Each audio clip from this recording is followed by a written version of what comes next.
Next we move on to the sensory system. Sensory system, we have three major pathways. First will be the spinothalamic tracts. Next will be the dorsal column or the posterior column, and the third will be spinocerebellar columns. Spinocerebellum, okay, which is connecting the spinal cord and the cerebellum.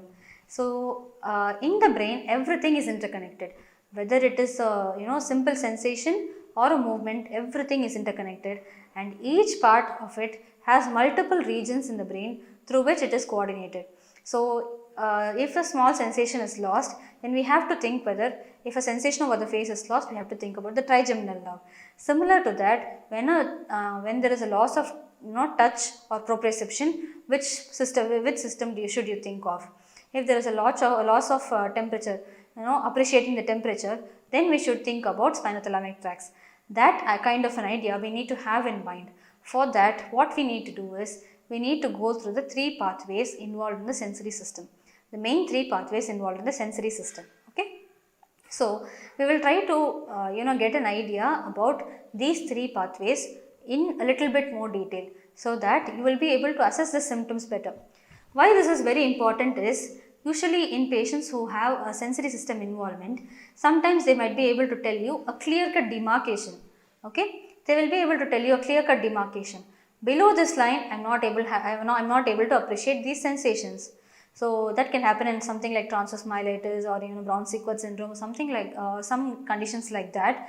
What you will see is, the patient will say that at this particular level, after this particular level, I am not able to appreciate the sensations. Suppose the patient has a T10 involvement, he will say that thoracic segment, 10th nerve involvement. The patient will say that after the umbilicus, I am not able to appreciate the sensations.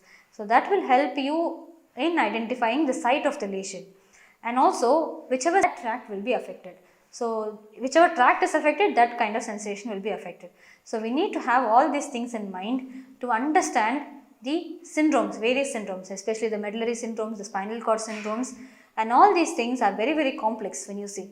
But we can actually simplify it if you know the pathways, how the tracts are actually going on in the spinal cord, how they travel to the brainstem, and how they actually reach the cerebral cortex. Okay. If we know the basics, then it will be very easy for you to actually analyze the symptoms of a medullary syndrome, medial medullary syndrome, lateral medullary syndrome, or a spinal cord syndrome. All these will become very simple if you know the tracts. Okay. One example of those tracts will be the tracts of the sensory system, which we will see in a little bit more detail. Okay. So first we will see the spinothalamic tract. Okay. Spinothalamic tract basically carries pain and temperature. So it basically carries pain and temperature. So the spinothalamic tract actually has two parts. It can be anterior or lateral. It is basically based on the region in which it traverses in the spinal cord. So it is basically the region in the spinal cord. So it is not anything else which is great. It is just the region through which it traverses, whether it traverses anteriorly in the spinal cord or whether it moves on laterally in the spinal cord. Okay. So first, for the spinothalamic tract, in all the sensory systems, we usually have first order neuron, second order neuron, and third order neuron. At every synapse, the next order neuron starts. So if the first order neuron comes in synapses in the spinal cord, then the second order neuron starts. Then the third order neuron will start from the next synapse. So most commonly in all the three systems, we will have three synapses, and those three synapses which will indicate three order neurons. So the first order neurons will be actually from the terminals, that is from where the sensation is got, from the sensory nerve endings. From that, the first order neuron starts until its first synapse. This first synapse is most commonly in the spinal cord. First synapse, that is where it comes and ends, and the next order neuron starts, that is called a synapse. This region is called a synapse. So this first synapse will usually be in the spinal cord. So let us look at this spinothalamic tract. So this spinothalamic tract carries pain and temperature. Pain and temperature are very, very important. This is carried by the A delta and C fibers. Okay. So the nerve endings, which is the first order neuron, will be the A delta or the C fibers, which is the first order neuron. Okay. what this will do is, this will come to the spinal cord. In the spinal cord, it will synapse at the substantia gelatinosa. Substantia gelatinosa region of the spinal cord. Okay, this spinothalamic tract, in this in the lateral or anterior spinothalamic tract, the first order neuron, which is the A delta or the C fiber, will come and reach the spinal cord and synapse at the substantia gelatinosa. From this synapse, like I told you, the second order neuron arises. The second order neuron, what it will do is, it will cross over to the opposite side. Okay, it will cross over to the opposite side. So it will cross over and then go up as a second order neuron.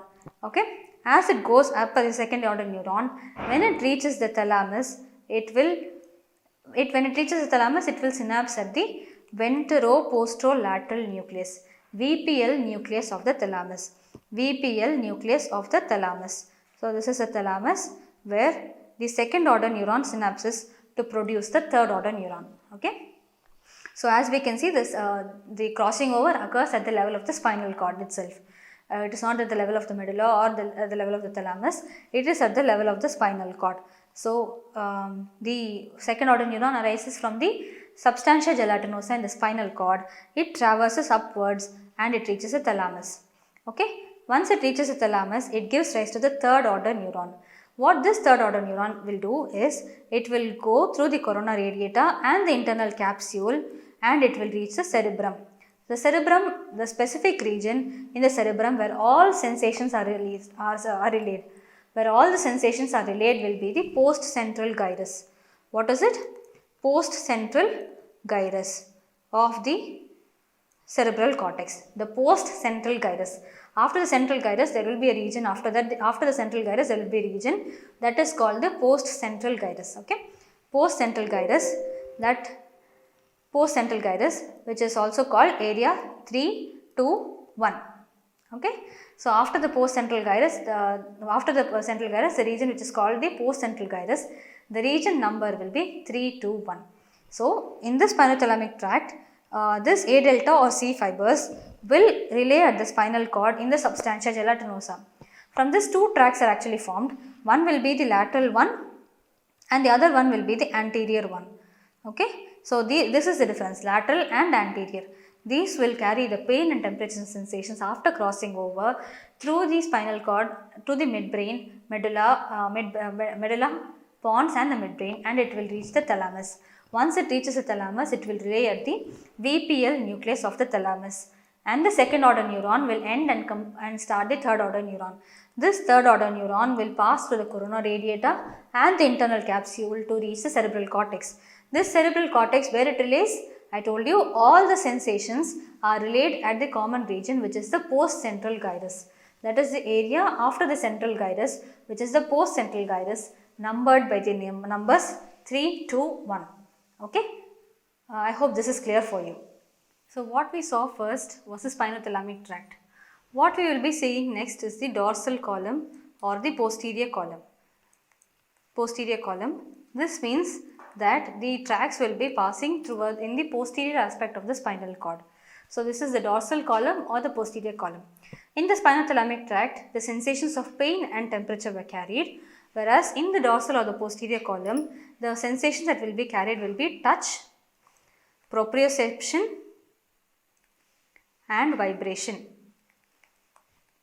These are the very important sensations which will be carried through the dorsal column or the posterior column. Okay, what will happen is, like the nerve endings that we saw, the A delta and the C fibers carry the sensation of pain and temperature from the peripheral to the spinal cord, which is the first order neuron. In this, what we will see is the first order neuron arises from the Pacinian corpuscles or Merkel's disc or the Golgi tendon organs or the muscle spindles. Okay, the first order neuron will arise from all these nerve endings, which is the Pacinian corpuscles or the Merkel's disc or the Golgi tendon organs or the muscle spindles. So the first order neuron arises from this and it will reach this spinal cord.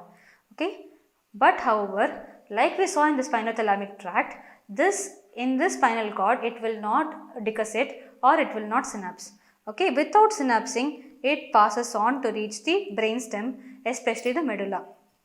Okay, so this first order neuron will arise from the peripheral nerve endings. It will reach the spinal cord, but it will not synapse. Okay, we need to see that there is no synapse. We need to note this.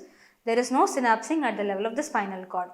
What happens is in all the sensory systems, the second order neuron will be the one which crosses over. But here in this dorsal column, we see that there is no second order neuron arising from the spinal cord, but the second order neuron will arise from the medulla. We have to get this very clear. So from the spinal cord, through the spinal cord, the tract passes as the fasciculus gracilis and fasciculus cuneatus. Okay, fasciculus gracilis and fasciculus cuneatus. So, okay, these are the tracts which carry the sensation of touch, proprioception and vibration from the peripheral areas towards the medulla. Okay, this is still the first order neuron, we need to keep that in mind. These two tracts will synapse at the nucleus gracilis and nucleus cuneatus. So, when we think about which regions are connected through which tracts, that we need to keep in mind. So, we can easily remember this as C for C. Okay, fasciculus cuneatus will carry cervical segments and the first 6 thoracic segments. So, first 6 thoracic segments will be carried by the fasciculus cuneatus. C for C, cervical cuneatus. So, first 6, which is the cervical segments, all the cervical segments, and the first 6 thoracic segments will be taken over by the fasciculus cuneatus.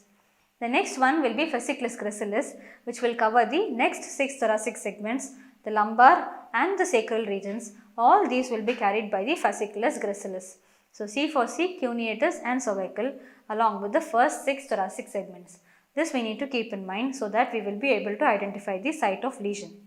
Okay, so this traverses through the spinal cord to reach the medulla as fasciculus gracilis and fasciculus cuneatus. Fasciculus is nothing but it is a long tract. Okay, so once it reaches the medulla, it will reach their specific nuclei.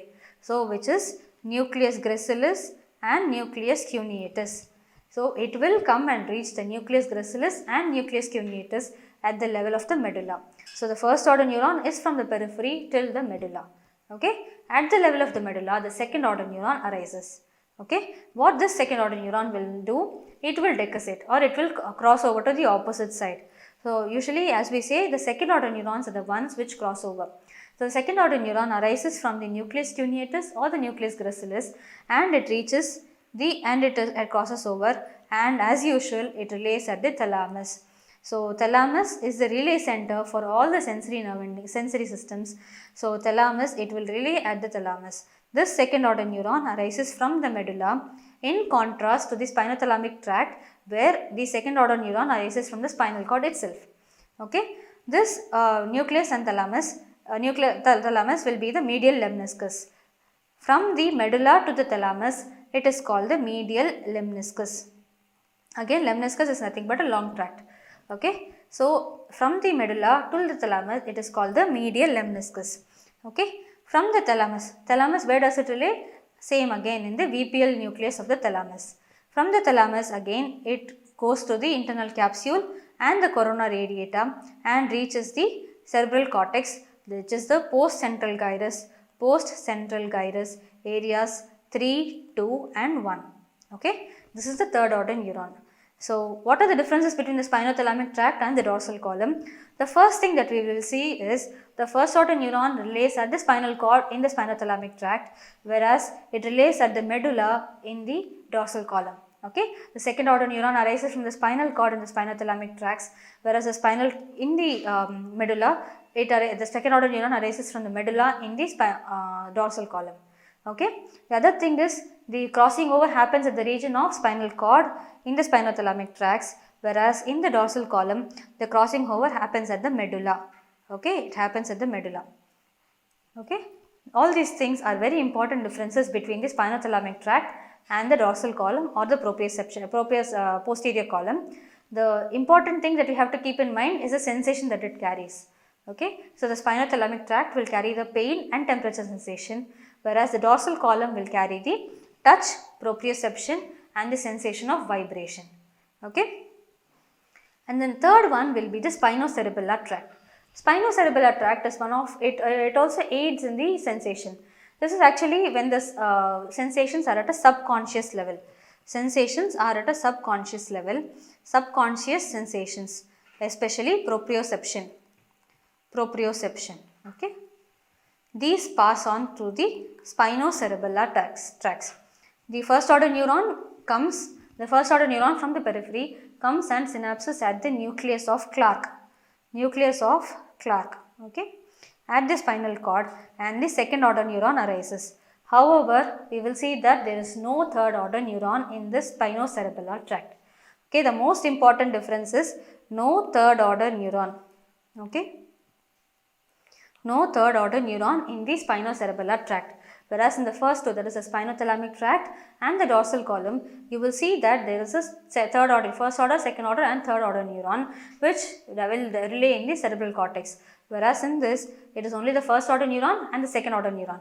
The second order neuron will directly relay onto the cerebellum. Okay. It is also of two things, that is the anterior and the posterior, ventral and the dorsal spinocerebellar tracts. Okay. Next will be, what is a symptom that you should ask the patient, or what is the history that the patient will give you when he has involvement of the sensory system.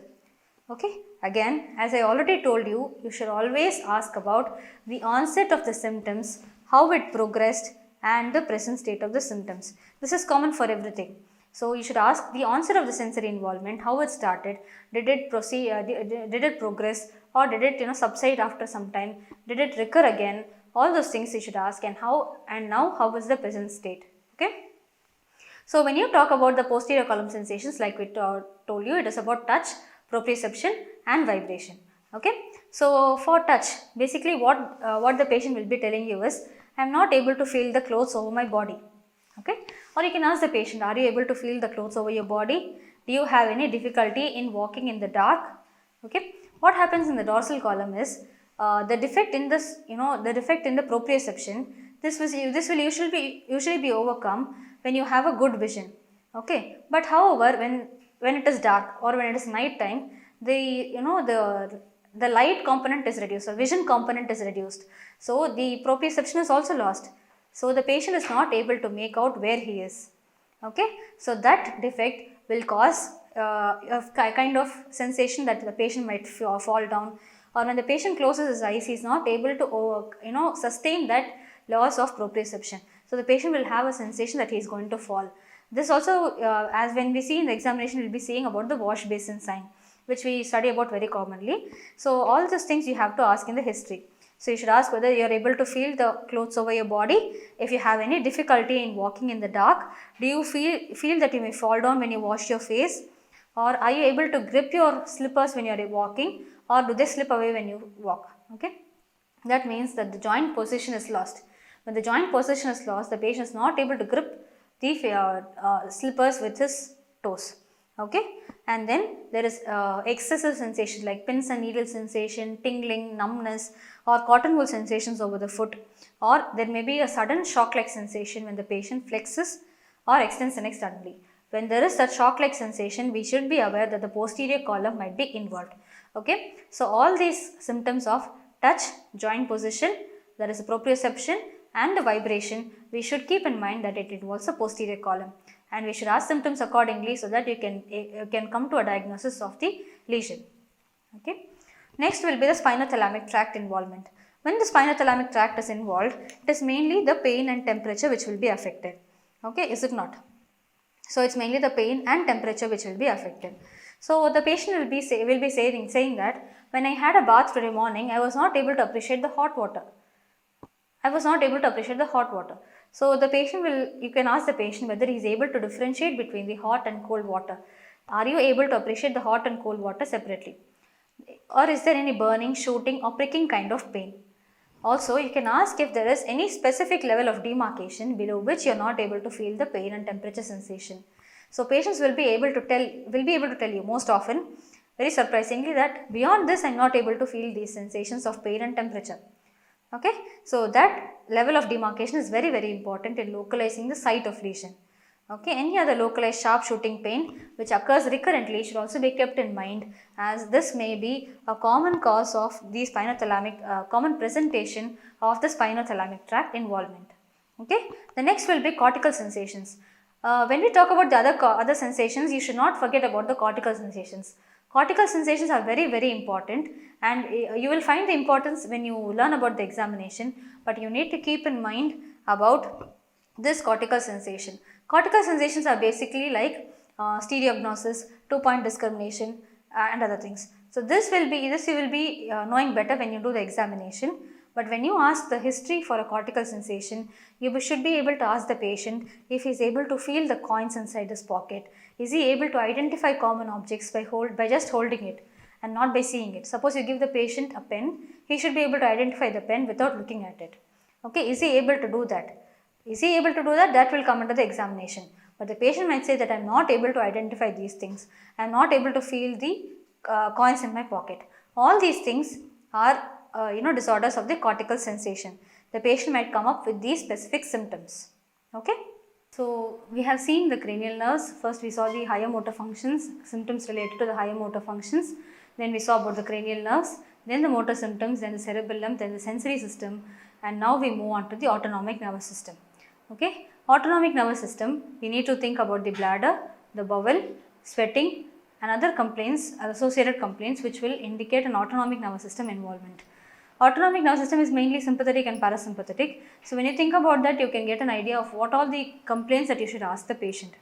So when there is a bladder involvement, the patient can present with urgency, frequency or hesitancy. The patient can also have urinary retention. So this urinary retention and these complaints, when you see a patient of an old age or a geriatric population, the males will more commonly have all these complaints. But these complaints will be more commonly because of a prosthetic involvement rather than an autonomic nervous system involvement. So we need to keep that in mind before asking all the history. So we need to think that even a local problem like prosthetic enlargement can cause all these symptoms. So we need to differentiate and analyze the patient accordingly. So the patient can have symptoms of urgency, frequency, hesitancy. He can also have precipitancy and retention of urine. This retention of urine, what will happen is when there is retention of urine, the bladder will get filled up and there will be dribbling of urine. So what the patient will tell you will be that I am having dribbling of urine. I feel that I have not passed urine completely. So incomplete evacuation or dribbling of urine. These are the most common complaints. The other complaint will be the frequency, increased frequency. So I have to pass, I just go to the restroom and come back, and then immediately the next minute I feel like I have to go and pass urine again. So all these complaints are what the patient will be able to tell you. So the patient will not say that I have overflow incontinence or precipitancy or retention. The patient will say that I have a feeling of incomplete evacuation. I have a sensation that there is a dribbling of urine, and I have feeling that I am not able to control the urine, passage of urine. Okay, or they will say that the stream of urine is very less. They will also say that sometimes the patient might not say, but the attenders may say that he is passing urine wherever he thinks. He is not just going to the restroom and passing urine. He is wetting his pants. He is having episodes of urination at night. He is bedwetting. He is wetting his pants, and all those things. The patient might not come forward and tell you, but as I told you, the informant who is actually reliable will be able to give you this good history, which is very important, because the quality of life for any patient is very important. Like once the patients become very dementic, or as their level of orientation reduces, their personal hygiene also matters. They will not be able to take care of themselves. So the quality of life will go down drastically, which will have which will have a direct impact on the mental health of the patient. So we need to keep in mind that we need to address all these complaints with utmost care. We need to take this as a very sensitive issue, and we have to address all these complaints, and it should not be any cause of stigma. Okay, we should also appraise the attenders that all these are very common, and we have to manage this, and we have to give a good quality of life for the patient. So we need to tell that to the attender as well. So to tell all those things, we need to assess the autonomic nervous system. So if the patient is having a syncopal episode following micturition, which is a micturition syncope, that is also very commonly seen in patients with ANS involvement. Also the patient can have erectile dysfunction. Okay. The next thing is bowel involvement. Similar to the bladder, bowel will also be involved, and the complaints will be, there will be a frequency, frequent passage of stools, and the consistency is not, it's not hard stools, it is usually frequent passage of loose stools, and that he is not able to control his reflex of passing motion. So he will not be able to control, there will be incontinence, and there will be increased frequency, and the consistency of the stool will also be not correct. So we need to keep all these things in mind and assess the history for the bladder and bowel. Okay. The next thing is the patient will have complaints of the heart beating fast, which is palpitations. So when there is a sympathetic overactivity, you will see that the patient will develop palpitations and a fast heart rate. The patient will be able to perceive his own heartbeat, which is called palpitations, and the patient will also have a sensation of giddiness, and there will be increased sweating, abnormal sweating, the lacrimation will be affected, and the all these things will be affected when there is a feature of the, when there is a lesion of the autonomic symptom. So this is most commonly seen as an associated feature. Okay, isolated autonomic nervous system involvement is quite less common, but when it is encountered, we need to identify. So like patients with Horner syndrome, these patients will have decreased sweating over one half of the face. They can have a myotic pupil. All these features can actually simulate a feature of the ANS involvement. So we need to ask for all these symptoms to analyze the autonomic nervous system activity.